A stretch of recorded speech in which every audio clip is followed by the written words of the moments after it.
Hello everyone, I welcome you all to the All Computer classes. We are studying Unit 3, Chapter 9 and this is a second chapter on MS Word 2010. This chapter will be divided into 5 parts. So this is part 1.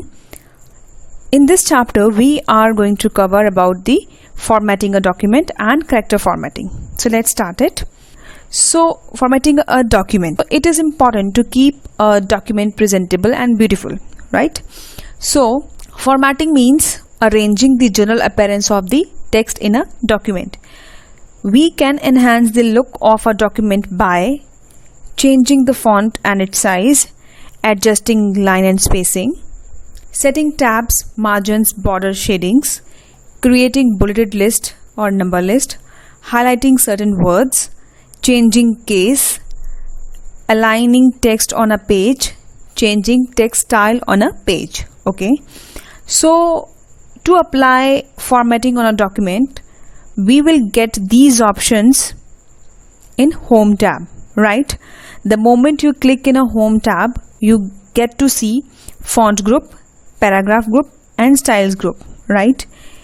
So in font group, font formatting commands will be there.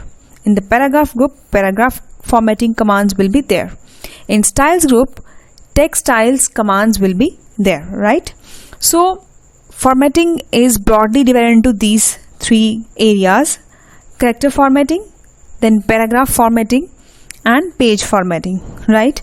Character formatting is basically or closely related to the text, right? Character formatting focuses on the appearance, right? So font effects like font color and font cases, applying subscript and superscript effects, applying bold, italic and underlining the text, formatting the font using the font dialog box and format painter. So we will cover these 5 points today and practically we will see how to do these things, right? So let's move ahead. So this is our Word document. This is a Home tab and the font group, paragraph group. Now you see that this document is not looking good as the text is not formatted properly. So let's see how we can make it look better. First of all, let's change the font style, right? So to apply any kind of change, we need to select the text. For example, I select the entire text by pressing Ctrl A, right? Now I can choose the font from here, right? So whatever font I want to apply, I can choose from here and I can see the effect on the right side.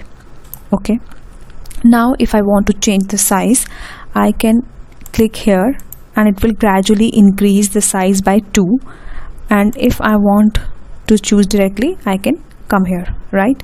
Let's say I choose 18 size. Now the next is font color. So I'll select again and I will give a text color from here, right? I have these colors here, and if I want to choose any other color, I can make a choice from here, more colors, and I can give the color, right? Now next is font cases, right? So this is the option, font cases or change the case, right? So first is sentence case. Sentence case means sentence always start with the capital letter, right? So it is already in a sentence case, right? It is starting with the capital F. Next is lowercase. So the entire text is converted into lowercase, means small letters. And now uppercase, change the entire text into the uppercase, means capital letter. Next is capitalize each word. So each word is starting with a capital letter, right? So this is. Next is toggle. Toggle means opposite of the text in which it was formatted. So the capital letters have become small and small letters have become capital letter. So that is called toggle, right?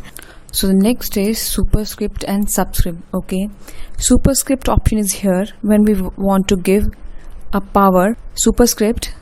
Now we see how to create a superscript and subscript. Superscript means when we want to give a raised to power, like I'll show you. For example, I write X press this button superscript, write 2, then to bring this cursor back to this position I'll press it again, and now I write plus, now y, now again superscript, and I will write 2 and I'll bring it back. Okay, so this is how we create superscript. Subscript, when we, like I want to write H2O, so this is how my H2O will look like, right?